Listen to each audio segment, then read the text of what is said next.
किसी साहित्यिक प्रश्न को या समस्या को कैसे देखें, देखने के टूल्स क्या होंगे, तो वो टूल्स हम सीखने आते हैं। कविता को समझने के टूल्स में हमारे भारतीय दर्शन भी हैं। जब आप मध्यकालीन साहित्य पढ़ेंगे, कबीर को, सूर को, तुलसी को, मीरा को, और इनके पहले के जो शुद्ध कवि हैं या नाथ कवि हैं या जैन कवि हैं, इनको पढ़ेंगे तो आपको लगेगा कि इनकी कविताओं पर किसी न किसी दर्शन का प्रभाव है। इतिहास में इन दर्शनों के विषय में बहुत कम जानकारी मिलती है। बहुत ही सरलीकृत ढंग से, परिचयात्मक ढंग से, चलताऊ ढंग से इनके विषय में बता के साहित्य इतिहासकार निकल जाते हैं। फिर आप जीवन भर सोचते हैं कि अरे ये पुष्टि मार्ग क्या है, ये शुद्धाद्वैत क्या है, ये अचिंत्य भेदा भेद क्या है, ये वेदांत दर्शन होता क्या है, ये चार्वाक कौन थे, ये बौद्ध धर्म की वैचारिकी क्या थी।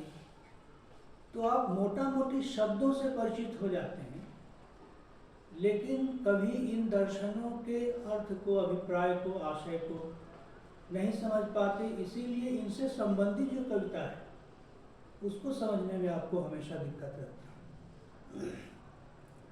तो ये जो मैंने बात बताई वह केवल यह बताने के लिए कि हम इन्हीं विषयों पर आपसे बातचीत करेंगे 4-5 कक्षाओं।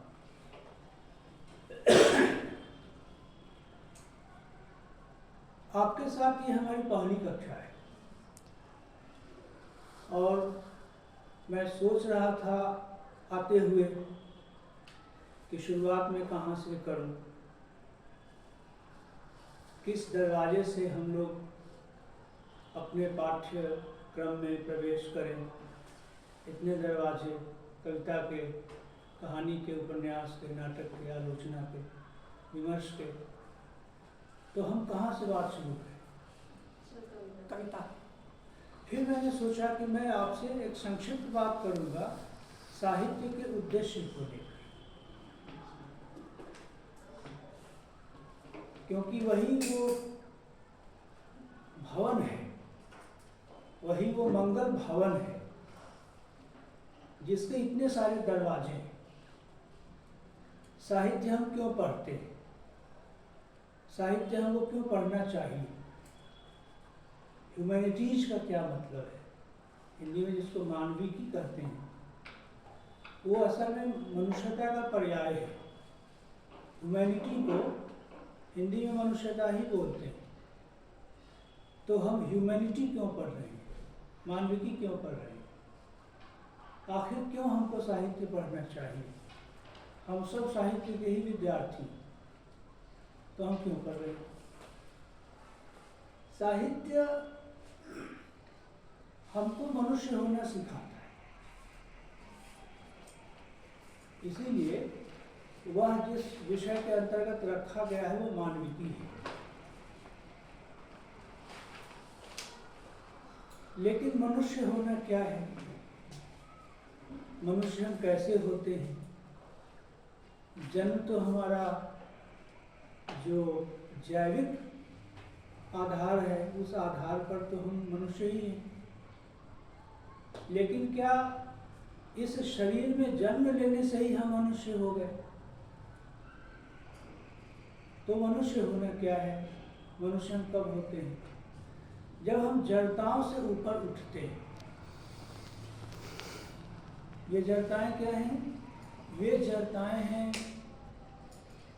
धर्म की जड़ता और जाति की जड़ता और नस्ल की, भाषा, क्षेत्र की, देश की,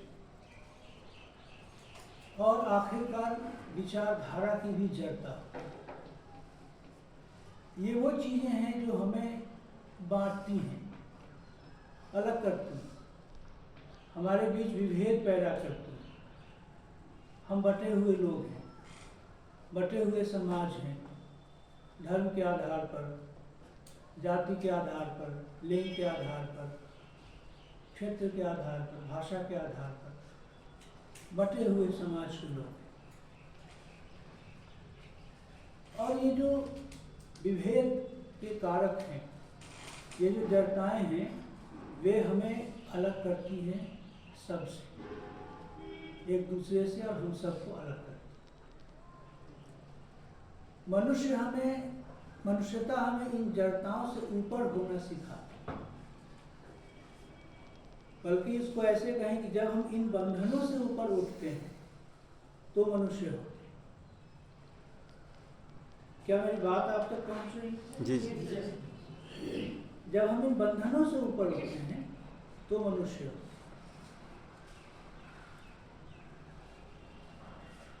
मध्यकाल में 14वीं शताब्दी में बंगाल में एक संत हुए, चंडीदास।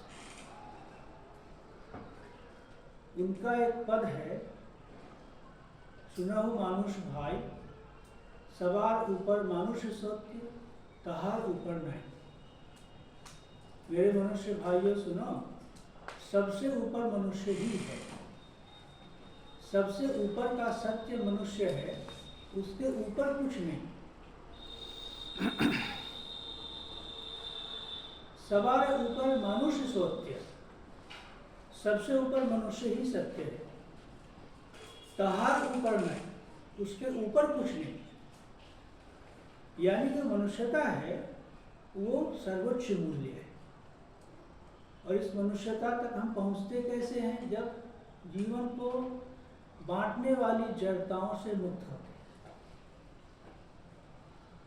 ऋग्वेद में 10वें स्कंध में एक सूत्र आता है, 6ठे श्लोक में एक पद का सूक्त है, मनुर्भव,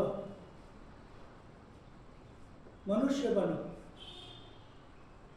पूरी दुनिया में इससे छोटा, आकार में छोटा और आशय में इससे बड़ा दूसरा उपदेश नहीं हो सकता कि मनुष्य बनो,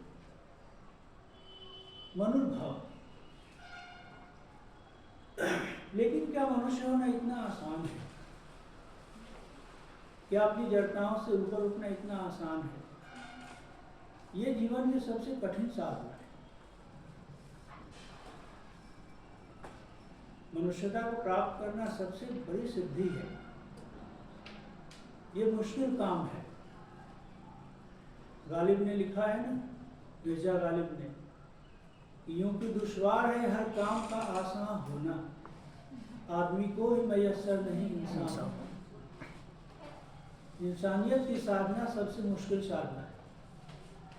मीर साहब तुम फरिश्ता हो तो हो,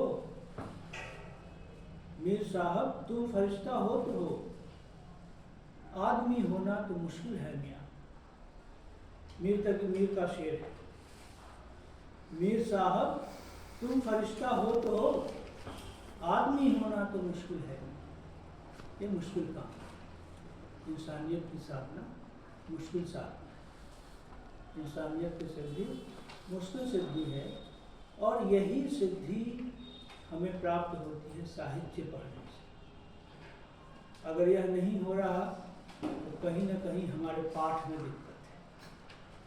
कहीं ना कहीं हम किताबी ज्ञान, वैकल्पिक विद्या सीख रहे हैं, हम नैतिक मूल्य नहीं सीख रहे। हम साहित्य से कुछ आत्मिक तौर पर ग्रहण नहीं कर रहे, सिर्फ किताबी ज्ञान हासिल कर रहे। अगर हम बेहतर नहीं हुए, आत्मा का परिष्कार नहीं हुआ, हमारे संस्कार मानवीय नहीं हुए, तो सारी किताबी बुद्धि हमारी व्यर्थ हो गई। जब हम प्रेमचंद को पढ़ते हैं तो क्या सीखते हैं? जब हम ईदगाह कहानी को आप जब पढ़ते हैं, मंत्र कहानी को पढ़ते हैं, पंच परमेश्वर, बड़े घर की बेटी, ये कहानियां हमको क्या सिखाती हैं? सच की आवाज सुनी जा सकती है, इंसानियत मुमकिन है, न्याय का पक्ष लिया जा सकता है, हम बेहतर हो सकते हैं, हम अच्छे आदमी हो सकते हैं। हम अच्छाई के पक्ष में हो सकते हैं। प्रेमचंद की सारी कहानियां जैसे हमारे कान में धीरे धीरे यही कहती है, तुम अच्छे हो सकते, तुम मनुष्य का पक्ष ले सकते, न्याय की आवाज सुन सकते, सच की आवाज सुनी जा सकती। यही संदेश हमको प्राप्त होता है प्रेमचंद की कहानियों से। सारा साहित्य इस तरह के उदाहरणों से भरा है। रविंद्रनाथ कहते हैं, धन्य हो लो मानुष जीवो। मैं मनुष्य होकर धन्य हुआ, मनुष्य जीवन प्राप्त करके धन्य हुआ, किसी और आधार पर नहीं, किसी और चीज की प्राप्ति से नहीं, मनुष्य जीवन प्राप्त करके धन्य हुआ। रामचरितमानस में खुद राम के मुख से कहलवाया है तुलसीदास ने, धन्य भाग मानुषतन पावा। राम कहते हैं मेरे भाग्य धन्य हो गए, मैंने मनुष्य का जीवन प्राप्त किया। और जहाँ साथियों मनुष्यता होगी वहाँ दया होगी, वहाँ परोपकार होगा, वहाँ उदारता होगी, वहाँ सहिष्णुता होगी, वहाँ भलाई की भावना होगी। यानी प्रेम इन मूल्यों का समुच्चय है। जहाँ प्रेम होगा वहाँ हिंसा नहीं होगी, दया होगी, ममता होगी, करुणा होगी। इसीलिए कृष्ण के लिए प्रेम सबसे महान पुरुषार्थ है। प्रेमा पुमर्थो महान। आपने 4 पुरुषार्थ पढ़े होंगे, धर्म, अर्थ, काम, मोक्ष। इन चारों में से कृष्ण ने किसी का नाम नहीं लिया, न धर्म का, न अर्थ का, न काम का, न मोक्ष। कृष्ण कहते हैं प्रेमा पुमर्थो महान, प्रेम महानतम पुरुषार्थ। जिस भारतीय परंपरा में शास्त्रों में धर्म को, अर्थ को, काम को, मोक्ष को महान पुरुषार्थ माना गया, उसी परंपरा का निषेध किया कृष्ण ने। कहा प्रेम ही महान पुरुषार्थ है, प्रेमा पुमर्थो महान। और आप देखेंगे कि साहित्य का संदेश आरंभ से यही है, प्रेम।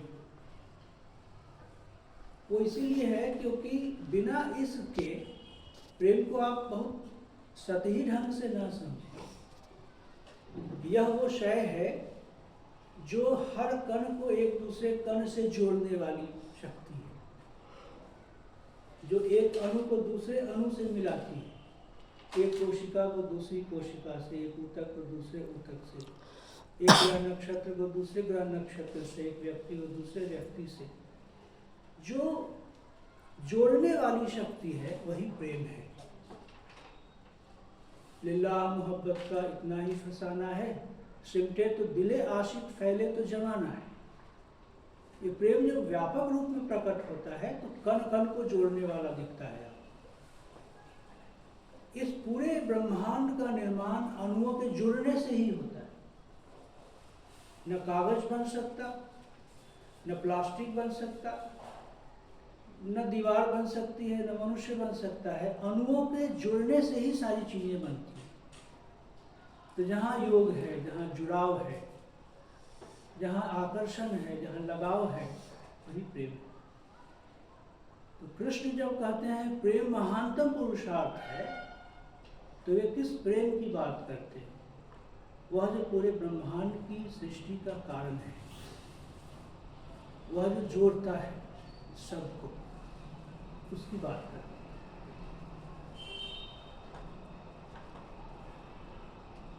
आदिकाल के जो पहले कवि हैं सरहपा,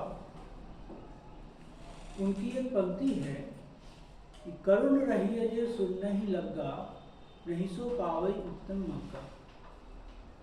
करुणा से रहित जो साधना में लगा है वो गलत रास्ते पर है।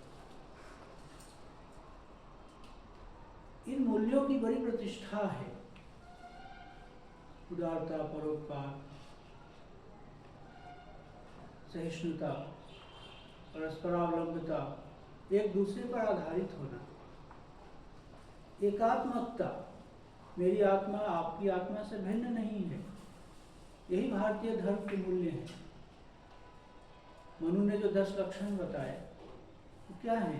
यही है, प्रेम, मैत्री, सहिष्णुता, परस्परावलंबिता, दयालुता, एकात्मकता, यही धर्म के लक्षण हैं और यही मनुष्यता के लक्षण हैं। अपने सर्वोच्च रूप में धर्म मनुष्यता का ही पर्याय है। धर्म मनुष्यता का ही दूसरा नाम है। इसीलिए आप देखेंगे मानवता के और धर्म के मूल्य एक हैं। वो क्या है? वो दया है। दया धर्म का मूल है। किसकी पंक्ति है? तुलसीदास की। दया धर्म का मूल है। करुणा से रहित जो शून्य साधना में लगा है वह उत्तम मार्ग पर नहीं है, वो गलत रास्ते पर है।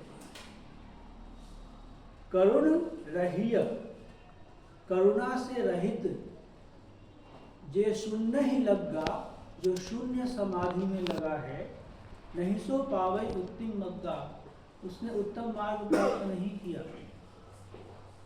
वो गलत रास्ते पर है। दया के बाद परोपकार। व्यास ने लिखा है कि मैंने 18 पुराणों में 2 ही बातें कही हैं। और ये व्यास कौन है? हिंदू धर्म की धुरी हैं। वेदों का व्यास करने वाले, वेदों का संपादन करने वाले, वेदों का संकलन करने वाले, वेदों को विषयवार विभाजित करने वाले। व्यास का मतलब होता है अलग करना। समास मतलब जोड़ना, व्यास मतलब विमुख करना, अलग। समस्त पद जब एक साथ आते हैं तो कहलाते हैं। और चीजें अस्त व्यस्त हैं का मतलब आप समझ रहे हैं? अस्त व्यस्त, अलग थलग। तो व्यास का मतलब है अलग करना। विषय के हिसाब से ज्ञान को 4 हिस्सों में बांटा। विद्या का ही पर्याय है वेद। वेद यानी विद्या। 4 तरह की विद्याओं का व्यास जिस व्यक्ति ने किया वही कृष्ण द्वैपायन नाम के ऋषि कहलाए वेदव्यास।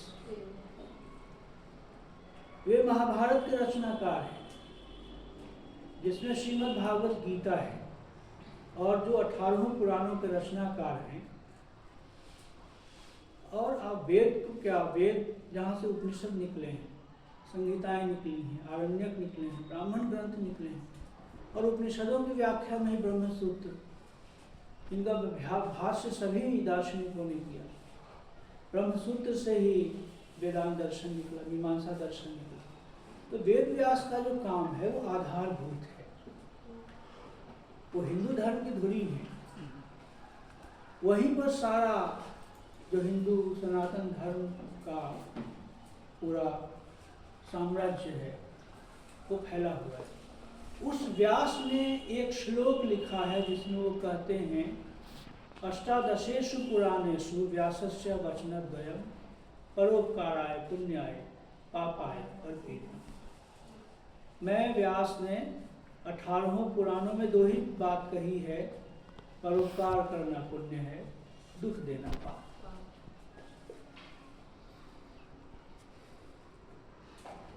साहित्य आपको इन मूल्यों की तरफ ले जाता है। यह काम दूसरा कोई भी विषय, दूसरा कोई भी अनुशासन नहीं करता। न भूगोल, न इतिहास, न दर्शन, न विज्ञान। आप खुद सोच कर देख लीजिए।